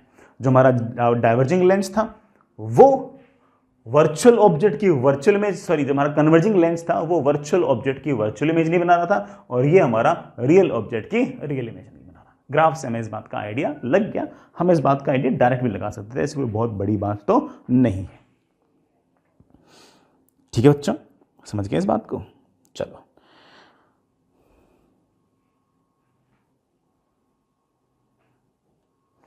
चलो बच्चों आगे चलते हैं। नेक्स्ट इज, एक ऐसा सवाल है, ऐसी सिचुएशन है जो मैं पहले ही बोल दूं कि ये सिर्फ और सिर्फ IIT JEE एडवांस्ड या फिर बड़ा फिजिक्स ओलंपियाड के लेवल की ही है। हर कोई बच्चा इस काम को ना करे, ठीक है? जिन बच्चों के दिमाग में टारगेट ही JEE मेन हो वो ये वाला सवाल, ये सारी के सारे सिचुएशन बड़े आराम से छोड़ सकते हो, कोई दिक्कत नहीं है। जिनके मन में IIT एडवांस्ड फिजिक्स ओलंपियाड हो और बातों को बहुत ही डीपली पढ़ने का मन हो, सिर्फ और सिर्फ वही बच्चे देखें, ठीक है? तो चलो सवाल इस तरह से, सवाल ही बेटा है तो सवाल, draw graph between U and V for, बेटा सिर्फ एक बार कन्वर्जिंग लेंस के लिए निकाल लेते हैं, आपका मन हो तो आप डाइवर्जिंग लेंस के लिए खुद निकाल लेना, ठीक? For converging lens, converging lens मतलब वो लेंस जिसकी फोकल लेंथ पॉजिटिव। सर अभी तो हमने सोल्व किया था। अरे नहीं बेटा, हमने तो अभी तो बहुत ही आसान काम सोल्व किया था, 1/V और 1/U के बीच ग्राफ बनाया था, वो तो आसान ही होता है। ये टफ है, ये U और V के बीच का ग्राफ है। फिर भी कर लेंगे क्योंकि हमारी बेसिक मैथमेटिक्स ठीक है। अगर हमने हल्का फुल्का फंक्शन पढ़ रखा है, डिफरेंशिएशन पढ़ रखा है, तो हम बड़े आराम से सारा का सारा काम कर सकते हैं, है ना? फंक्शन कहाँ कहाँ डिफाइंड है, कहाँ कहाँ इंक्रीजिंग है, इस तरह की बातें अगर समझ में आती है तो हम बड़े आराम से सॉल्व कर सकते हैं। ग्राफ हम अगले पेज पे बनाएंगे, हम इस पेज पे तो सिर्फ उसकी मैथमेटिक्स सॉल्व कर रहे हैं। वो जो मैथमेटिक्स होगी हम ग्राफ के ऊपर प्लॉट भी करेंगे, ठीक? हैव पेशेंस, सब हो जाएगा। वैसे तुम तो पेशेंस रख ही सकते हो, सवाल तो मैं कर रहा हूँ, ठीक है? चलो हमारे पास इक्वेशन हम जानते हैं कि V और U के बीच ग्राफ इक्वेशन क्या है, 1/V minus 1/U is equals to 1/F। मेरे पास आ गया V is equals to UF upon U plus F। बेटा मैं है ना Y एक्सिस की तरफ तो V मान रहा हूँ और X एक्सिस की तरफ मैं U मान रहा हूँ, तो मैं रिप्लेस कर देता हूँ Y को, सॉरी V को तो Y से और U को मैं X से, और मेरे पास आ गया Y is equals to FX upon X plus F, ठीक? ये हमारे पास जुगाड़ है। अब छोटी छोटी बातें। सबसे पहली बात, डिनोमिनेटर बेटा कभी भी किसी फंक्शन में जीरो नहीं हो सकता। इसका मतलब x is equals to minus f पर हमारा जो फंक्शन है वो नॉट डिफाइंड है। याद रखना जब भी ग्राफ बनाओ तो इस बात को हमें ध्यान रखना है कि x equals to minus f पर हमारा फंक्शन डिफाइंड नहीं है, ठीक है? याद रख लें, कोई बहुत बड़ा टास्क नहीं है। दूसरी बात कि ये ग्राफ इंक्रीजिंग है या डिक्रीजिंग है, ये हम चेक कर सकते हैं, अभी चेक कर सकते हैं। इंक्रीजिंग या डिक्रीजिंग चेक करने के लिए बेटा क्या करो, dy/dx निकालो। f तो कांस्टेंट है, बाहर निकाल लो। दिस अपॉन दिस कैसे करते हैं बेटा, जो डिनोमिनेटर है उसका तो स्क्वायर, जो डिनोमिनेटर है वो वैसा का वैसा मल्टीप्लाइड विथ x का डिफरेंशियल x के रेस्पेक्ट में 1 माइनस x वैसा का वैसा नीचे वाले का डिफरेंशिएशन, x का डिफरेंशिएशन x के रेस्पेक्ट में 1, f का तो ऑफ कोर्स 0। बेटा x से x क्या हो गया, cancel, that comes out to be f square upon x plus f का स्क्वायर। अब x कुछ भी हो, f कुछ भी हो, हालांकि हमें पता है कि f पॉजिटिव है, बट फिर भी x कुछ भी हो, f में कुछ भी हो, यहां पर तो स्क्वायर है तो ऑब्वियस बात है कि वैल्यूज तो पॉजिटिव ही आएंगे। dy/dx पॉजिटिव आ रहा है, इस बात का मतलब ये है कि जहां जहां हमारा फंक्शन डिफाइंड है वहां हमारा फंक्शन जो है वो इंक्रीजिंग है। क्या है बेटा, इंक्रीजिंग। तो अभी तक दो खास बातें पता लगी है, एक तो x equals to minus f पर हमारा फंक्शन डिफाइंड नहीं है, और दूसरा हमारा जो ग्राफ है वो जहां जहां डिफाइंड है वहां पर वो इंक्रीजिंग है। सवाल की सिचुएशन देख कर पता लग गया कि सवाल फिजिक्स का कम है और मैथ्स का ज़्यादा है, बट मेरी मैथ्स ठीक है, आपकी भी ठीक की होगी, आपकी तो बढ़िया होगी, आपकी ठीक क्या होगी, आप तो मैथ्स पढ़ ही रहे हो, है ना। आगे चलो चलो, मैं दो तीन बातों का और आइडिया लगा सकता हूँ, सुनना बेटा। इस y को मैं ऐसे लिख सकता हूँ, अच्छा बेटा एक चीज़, हाँ y को मैं ऐसे लिख सकता हूँ, कैसे, f अपॉन x को नीचे लेके आए तो 1 plus f upon x। x की वैल्यू चाहे इनफाइनाइट हो या फिर x की वैल्यू माइनस इनफाइनाइट हो, something upon infinite will be 0। तो आपके y की जो वैल्यू है वो दोनों ही केस में बेटा क्या हो जाएगी, f हो जाएगी। x आपका चाहे इनफाइनाइट हो चाहे माइनस इनफाइनाइट हो, y की वैल्यू f होगी। बेटा ये x इनफाइनाइट या x माइनस इनफाइनाइट पर y की वैल्यू f है, इस बात को तुम फिजिकल अर्थ भी जानते हो। x इनफाइनाइट है इसका मतलब आपका u इनफाइनाइट है। अरे मेरे प्यारे बच्चों, u इनफाइनाइट है मतलब रेस कैसे आ रही है, पैरेलल, और जब भी रेस पैरेलल आती है रिफ्लेक्शन के बाद कहां से गुजरती है, फोकस से गुजरती। ये पता ही था, मैं मैथमेटिक्स में भी बात बोल रही है, फिजिक्स में भी बात बोल रही है। एक तो बड़ा पॉइंट ये हो गया मेरे काम का है। आगे चलो, दूसरा दूसरा दूसरा दूसरा अगर मैं इस पूरी की पूरी इक्वेशन के अंदर x को 0 रखूंगा तो बेटा मेरे पास y भी क्या आएगा, 0 आना ही था बेटा। x को 0 रखना मतलब u 0 होना, u 0 मतलब ऑब्जेक्ट पोल पे है, तो इमेज भी कहां पे आएगी, पोल पे, बताई थी अपन को। तो इसका मतलब हमारा जो ग्राफ होगा वो ओरिजिन से पास होगा, ठीक है। एक खास बात और, अगर मैं x को -2f रखूंगा, रख के देख लेना, तो आपके y की वैल्यू +2f आएगी। रख के देख लेना बेटा, x की वैल्यू को अगर तुम -2f रखोगे तो y की वैल्यू अपने आप +2f आएगी। ये बात हमें पहले से पता थी, कैसे कि जब जब आपका ऑब्जेक्ट -2f पे होगा तो आपकी इमेज +2f पे होगी। आई रियली होप कि आपको सारी बात याद। इन सब बातों से मेरा ग्राफ बड़े आराम से बन जाएगा। चलिए अगले पेज पर अपन इसका ग्राफ सॉल्व करते हैं, ठीक है। आगे चलो, चलिए बच्चों ग्राफ बनाते हैं। हम काफी हद तक बातें समझ चुके हैं और हमारी बातों से हमारा मोस्टली काम चल जाएगा। सबसे पहले बड़ा ये जो x एक्सिस है ये आपका u है,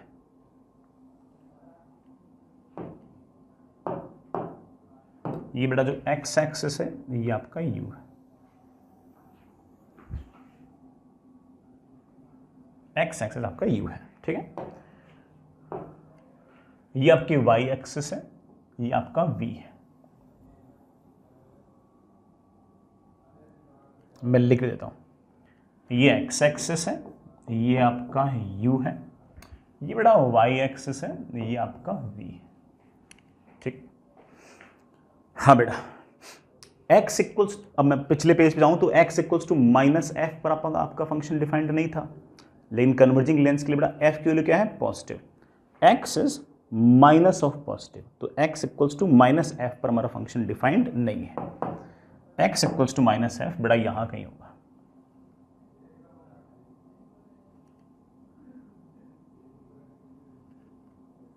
x इक्वल्स टू -f यहां कहीं होगा। ये है आपका x इक्वल्स टू -f।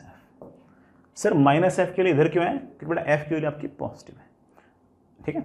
ये x इक्वल्स टू -f है, यहां पर आपका फंक्शन डिफाइंड नहीं है, ठीक है बेटा। इसी तरह से मैं एक बार ना y is equals to f भी बना लेता हूं बेटा। x इक्वल्स टू f अगर इधर है तो y is equals to f यहां कहीं आएगा।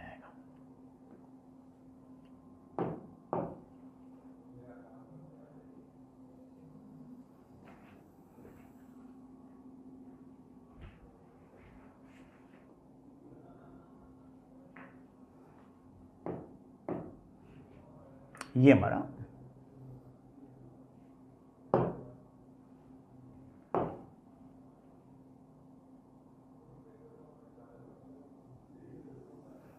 y is equals to f,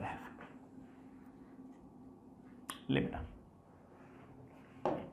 ये हमारा y is equals to +f, y is equals to minus F बनाना होता तो नीचे लेके आता, y is equals to plus F बनाना तो इसलिए ऊपर लेके आता।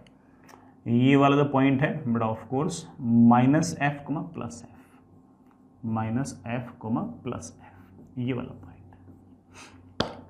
यहां तक सारी कहानी हमारे समझ में आ चुकी है। ठीक है, सबसे पहले अब पिछले वाले पेज को बड़ा पलटो। जब आपका u माइनस इन्फिनिटी था, जब आपका x माइनस इन्फिनिटी था, तब आपका y जो था या v जो था वो प्लस f था। इसका मतलब x की वैल्यू माइनस इन्फिनिटी तो y की वैल्यू आपकी f। Graph will start from this point. ठीक है, उसके आगे हम जानते हैं कि ग्राफ बेटा कैसा होना चाहिए, इंक्रीजिंग। ऐसा मैं नहीं बोल रहा हूं, सवाल के अंदर लिखा हुआ है कि ग्राफ बेटा क्या होना चाहिए, इंक्रीजिंग। ग्राफ होना चाहिए इंक्रीजिंग। स्ट्रेट लाइन बेटा है नहीं, स्ट्रेट लाइन है नहीं, और ग्राफ कैसा होना चाहिए, इंक्रीजिंग। और तो और हमारा जो एक्सप्रेशन था बेटा, क्या एक्सप्रेशन था, y is equals to x f upon f plus x. यही था बेटा, यही था बेटा। जैसे जैसे जैसे आपके x की वैल्यू माइनस एफ के पास पहुंचेगी, आपका y लगातार बढ़ता जाएगा, बढ़ता जाएगा, बढ़ता जाएगा। हम इस बात को इस तरह से भी समझ सकते हैं कि ये रहा लेंस, ये रहा आपका माइनस एफ वाला पॉइंट। जैसे जैसे ऑब्जेक्ट नजदीक आएगी, नजदीक आएगी, इमेज लगातार दूर जाएगी, दूर जाएगी, और जैसे ही आप माइनस एफ के बिल्कुल पास में पहुंचोगे, आपका जो y v है या फिर y जो है वो इन्फिनिटी हो जाएगा। तो आप कह सकते हो कि graph will be like this.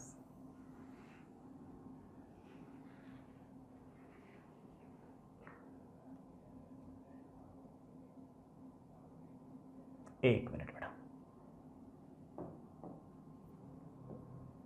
आपका जो ग्राफ होगा it will go like this. आपका ग्राफ जैसे जैसे आपके x की वैल्यू आगे आएगी, आगे आएगी, आगे आएगी, v की वैल्यू लगातार आगे जाएगी, आगे जाएगी। जैसे आप माइनस एफ के आसपास पहुंचोगे ना, वैसे आपकी v की वैल्यू क्या हो जाएगी, इन्फिनिटी। जैसे आपके ऑब्जेक्ट माइनस एफ पे, बड़ा इमेज आपकी इन प्लस इन्फिनिटी पर, लेकिन इसको टच नहीं करेगी। टच क्यों नहीं करेगी, क्योंकि बेटा x equals to minus f पर आपका फंक्शन डिफाइंड नहीं है। फेयर एनफ, यहां तक मामला ठीक है। मैं फिर से रिपीट करता हूं बेटा इस बात को। जब आपके x की वैल्यू माइनस इन्फिनिटी थी, तब आपके v की वैल्यू प्लस f थी। x की वैल्यू माइनस इन्फिनिटी तो आपके y की वैल्यू f या v की value f।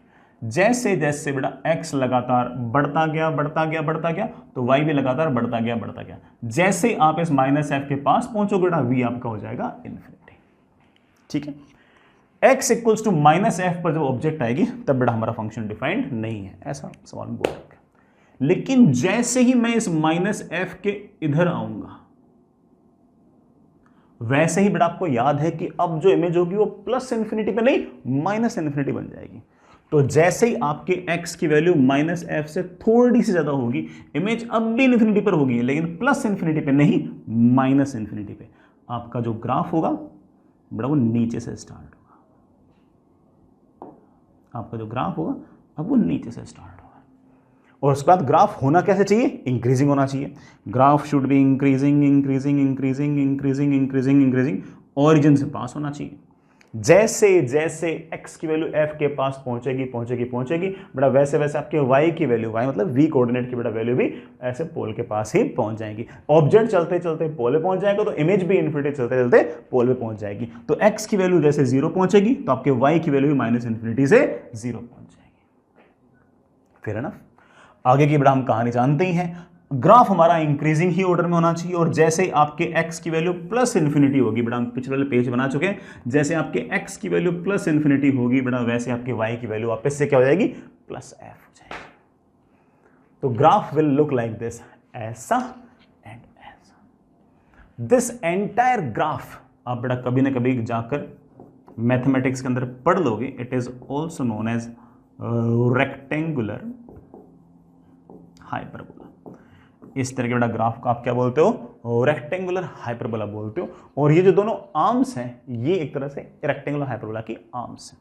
These are arms of rectangular hyperbola. एक बात और बेटा, अगर मैं ऐसे ओरिजिन से ऐसे एक लाइन खींचूं, ऐसे। तो ये अगर 0,0 है, ये -f, +f है, तो ऑब्वियस बात है कि बेटा ये वाला जो पॉइंट है ये आपका -2f, +2f। जब आपके x की वैल्यू -2f होगी तो आप जानते बेटा v की वैल्यू +2f। फिर है ना, ये हमारी सारी की सारी ग्राफ आ गया। ग्राफ तो इंपॉर्टेंट था ही, ग्राफ तो हमने बनाया ही है। ग्राफ तो बड़ा ऑफ कोर्स मैथमेटिकल ज़्यादा था, फिजिक्स कम थी, लेकिन इस ग्राफ के अंदर मेरे पास बताने लायक बहुत सारी बातें। सुनना बेटा, ये जो यहां से अब तक का ग्राफ है मैं इसको पोर्शन 1 कह रहा हूं। यहां से अब तक का जो ग्राफ है मैं इसे पोर्शन 2 कह रहा हूं। यहां से यहां तक का जो ग्राफ है बेटा मैं इसे पोर्शन 3 कह रहा हूं, और यहां से यहां तक का जो ग्राफ है बेटा मैं इसे एक बार के लिए पोर्शन 4 कह रहा हूं।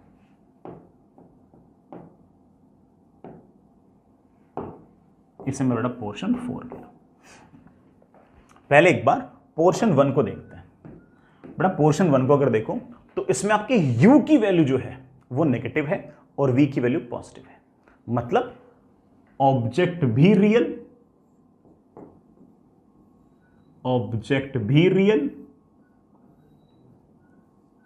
और आपकी इमेज भी रियल।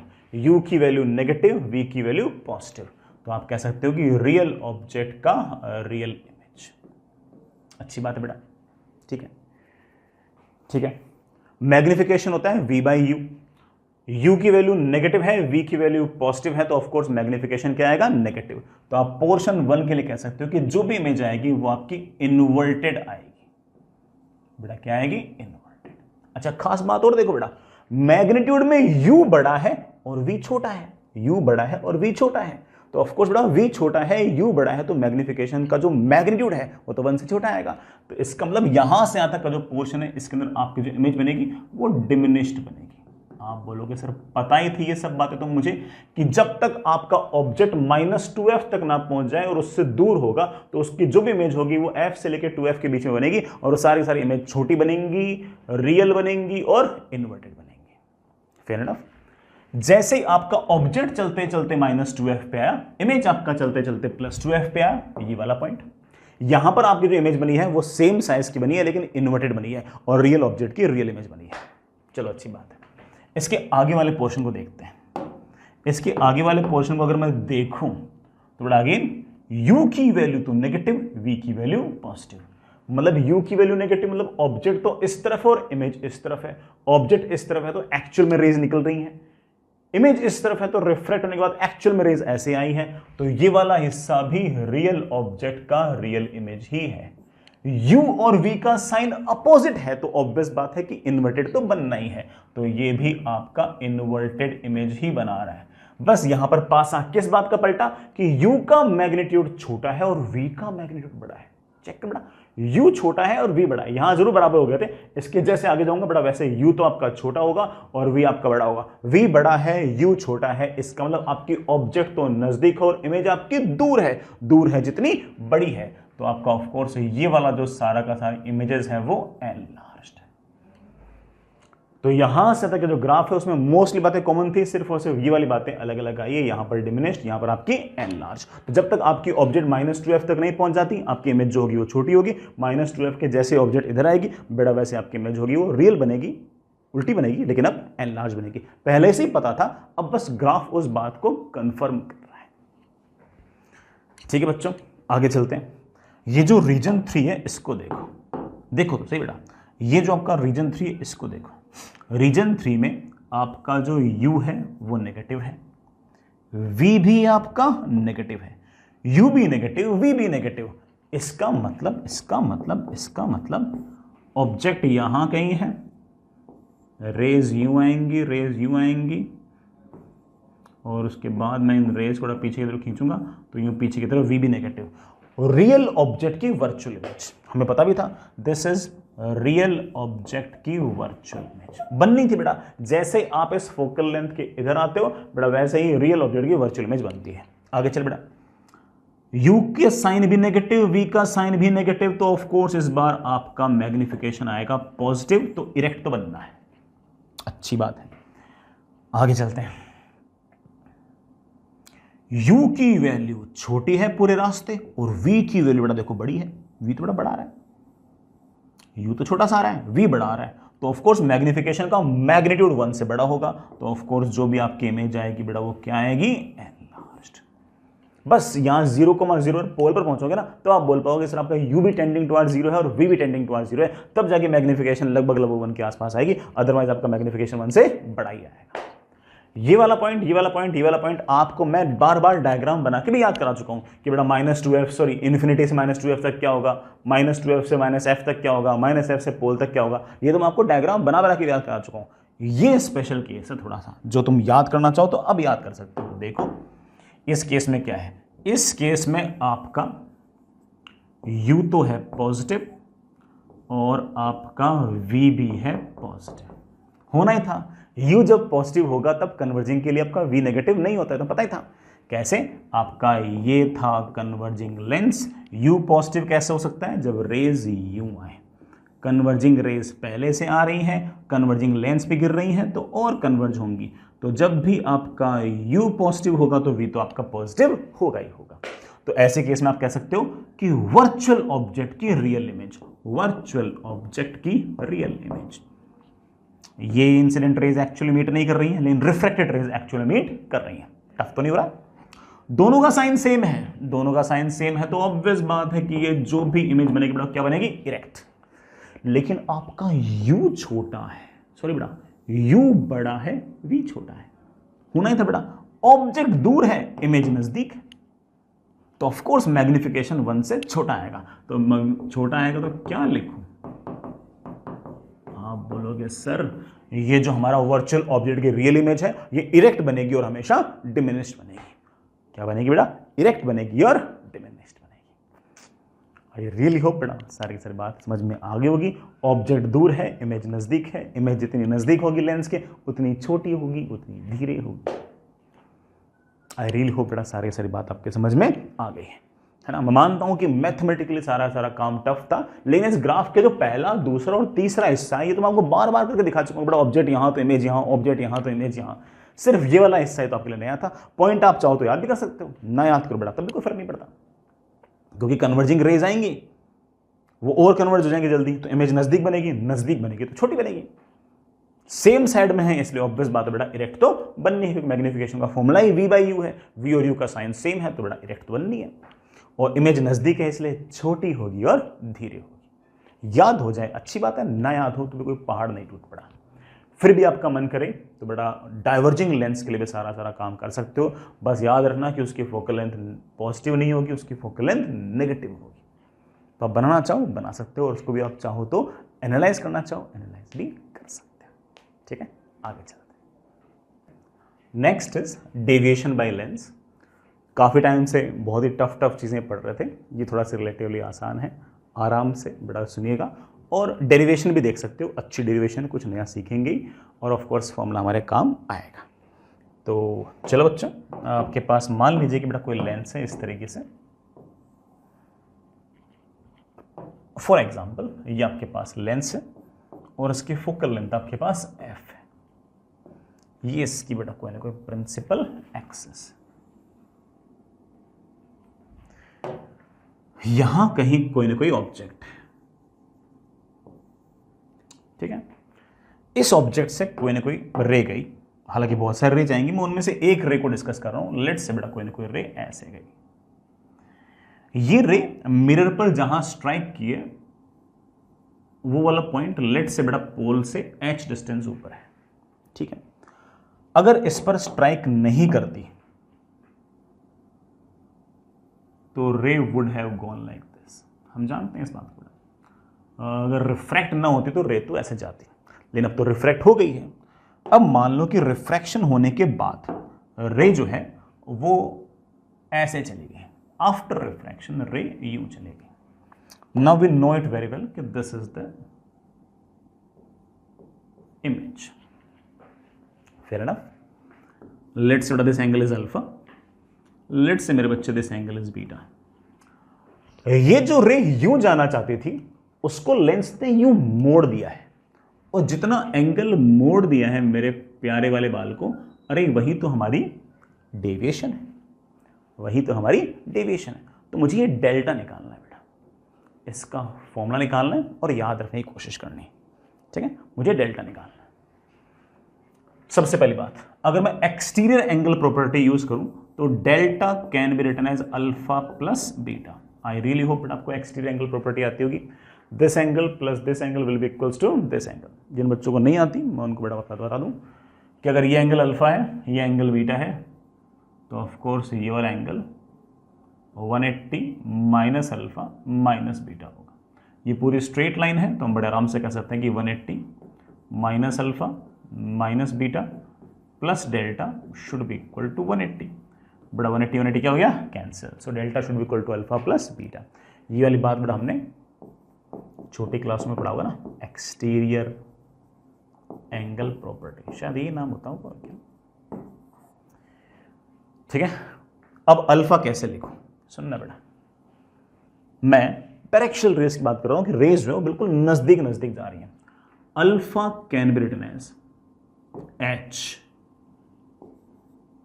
अपॉन यहां से यहां तक के डिस्टेंस, ये अगर P है और ये A है तो that is OP plus beta, beta is H upon IP।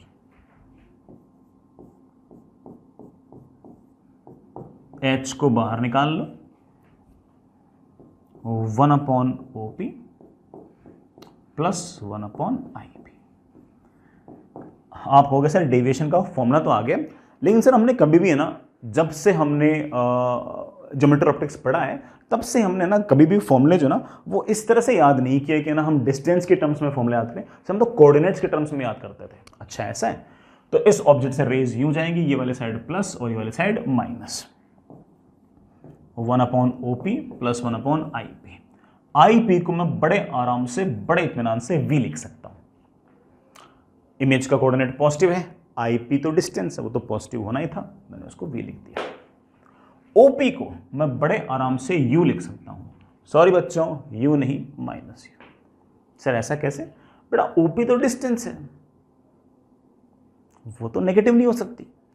हम जानते हैं ऑब्जेक्ट का कोऑर्डिनेट नेगेटिव है तो U नेगेटिव है, नेगेटिव से पहले एक नेगेटिव और लगा दिया जिससे ये वाले सारे टर्म आपके पास पॉजिटिव आ जाए, और हमारे पास बड़े आराम से डेविएशन का फॉर्मूला आ गया H 1 upon V minus 1 upon U।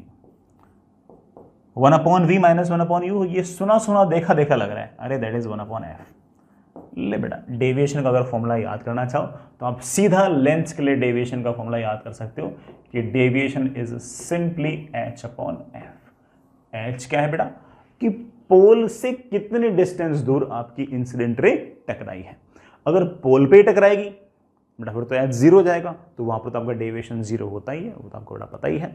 उसके ऊपर अगर जाएगा तब बेटा डेविएशन होती है of course H upon F। Standard formula है, हो सकता है बेटा आपके कभी ना कभी ये वाला फॉर्मूला काम आए, तो याद रख सकते हैं उसको।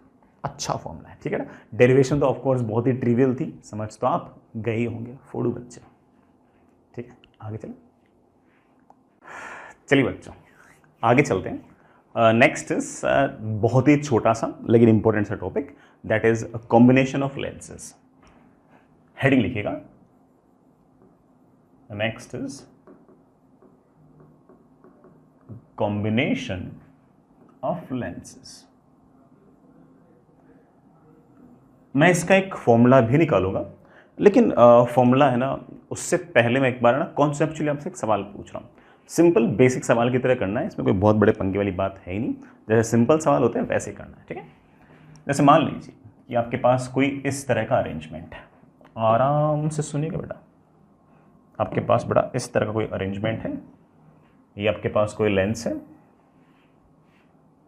सॉरी ये आपके पास कोई लेंस है, ये आपके पास एक दूसरा लेंस है, और ये इनकी कॉमन प्रिंसिपल एक्सेस है। कॉमन प्रिंसिपल एक्सेस है। पहले वाला जो लेंस है वो कॉन्वेक्स लेंस है जिसकी फोकल लेंथ 20 सेंटीमीटर है। दूसरा वाला कॉनकेव लेंस है जिसकी फोकल लेंथ -20 सेंटीमीटर है।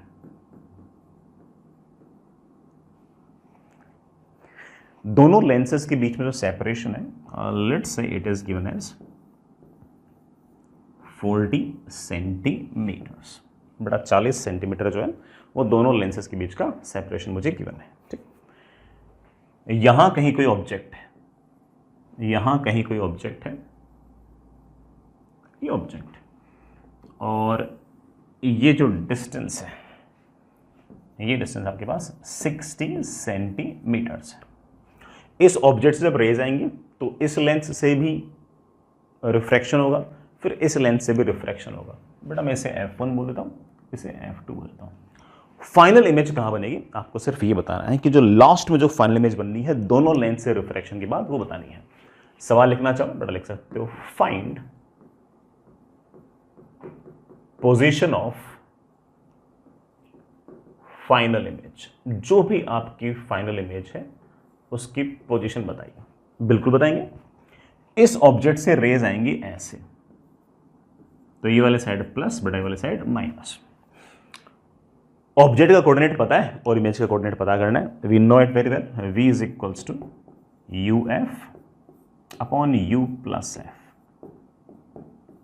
ऑब्जेक्ट का कोऑर्डिनेट -60, फोकल लेंथ बेटा of course 20, u plus f will be of course -40। -60 और 20 का ऐड करोगे -40। बेटा माइनस माइनस क्या हो गया, कैंसिल। ये आ गया 2, बेटा कितना +30 आ गया शायद। इसका मतलब इस ऑब्जेक्ट की जो इमेज हो +30 पर बनेगी।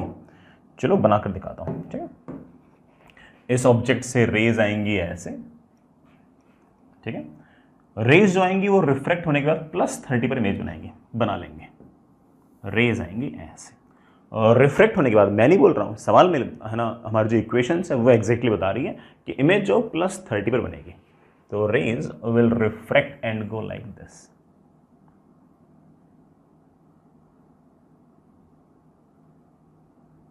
गो लाइक दिस। ये रे भी रिफ्रैक्ट होके यू इमेज बनाएगी। ये हमारी इमेज है। Let's say it is I1। कहां बन रही है, यहां से 30 सेंटीमीटर पे बन रही है, यहां से 30 सेंटीमीटर पे, यहां से 30 सेंटीमीटर, तो ऑफ कोर्स बेटा यहां से कितना है, 10 सेंटीमीटर। अब देखना, this is the refracted ray, this is the refracted ray. Intersection point of refracted rays is known as image.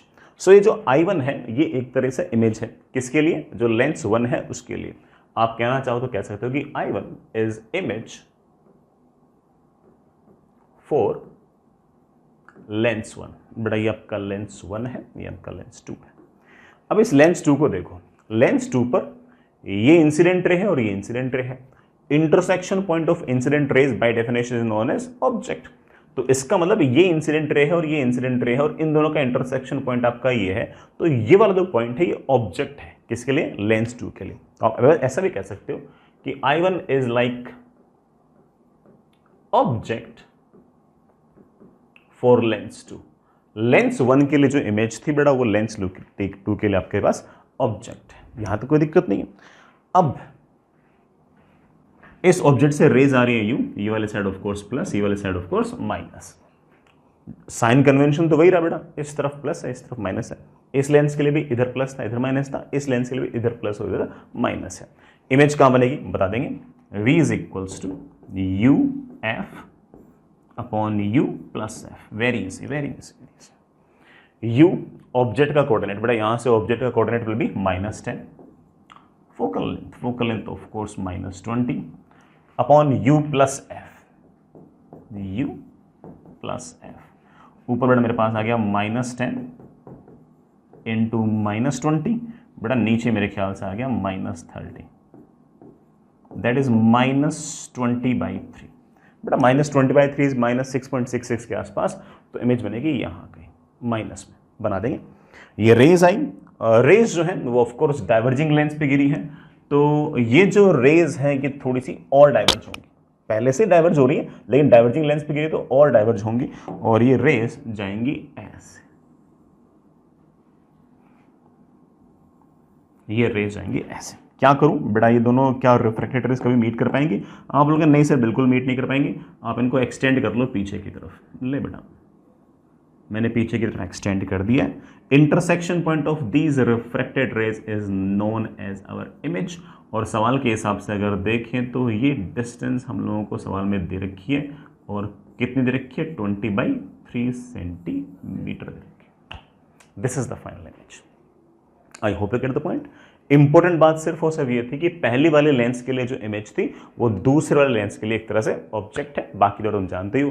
इसके अगर हमने एक लेंस और लगा दिया तब भी मोर और लेस यही कहानी रहेगी। आगे जाकर हम जब ऑप्टिकल इंस्ट्रूमेंट्स पढ़ेंगे, कंपाउंड माइक्रोस्कोप या फिर टेलीस्कोप पढ़ेंगे, तब भी एग्जैक्टली मोर और लेस जो कहानी होगी वो एक तरह से कॉम्बिनेशन ऑफ लेंसेज की ही कहानी होगी। और जो सवाल हमने अभी किया है उसी का एक तरीके से प्रैक्टिकल एप्लीकेशन जो है वो हमारा कंपाउंड माइक्रोस्कोप या फिर हमारा टेलीस्कोप है, उनको भी देख लेंगे। लेकिन मोर और लेस उस टाइम भी ऐसी की ऐसी बातें करूंगा और कोई नई बात नहीं करूंगा, ठीक है। मैं यहाँ पर एक बात और बोल दूं कि ऐसे ही सवाल हमारी शीट के अंदर भी होंगे, HCV के अंदर भी होंगे और बुक्स के अंदर भी होंगे। मैं आपको पहले बता भी चुका हूँ। अगर मान लीजिए कि पहले वाले लेंस ने मैग्नीफिकेशन किया है M1 और दूसरे वाले लेंस ने मैग्नीफिकेशन किया है M2, तो जो टोटल मैग्नीफिकेशन होगा that will be always M1 into M2, ठीक। ऐसा कभी कोई पूछ ले कि टोटल मैग्नीफिकेशन क्या होगा, तो आप बड़े आराम से कह सकते हो कि पहले वाले लेंस ने कितना मैग्नीफिकेशन किया टाइम्स दूसरे वाले लेंस ने कितना मैग्नीफिकेशन किया, this is the total magnification. एक बात और बेटा, अगर 3 लेंस हुए तब भी मोर और लेस ही कहानी होगी। टोटल मैग्नीफिकेशन भी M1 into M2 into M3 and so on. I hope it's okay. आगे चलते हैं बेटा, आगे चलते हैं। हम एक कॉम्बिनेशन ऑफ लेंसेज पे एक फॉर्मूला भी निकाल लेते हैं, खास तौर से तब जब कोई 2 लेंस आपस में नज़दीक हो या टच कर रहे हो। तो मैं एक फॉर्मूला निकालने जा रहा हूँ। फॉर्मूला सिर्फ तब है जब लेंसेज या तो एक दूसरे को टच कर रहे हो या बिल्कुल नज़दीक है। अगर दूर हुए फिर तो बिल्कुल प्रॉपरली वैसे सोल्व करना है जैसे अपन ने भी किया था। देयर इज अ फॉर्मूला, किस केस में, if lenses are placed very near to each other,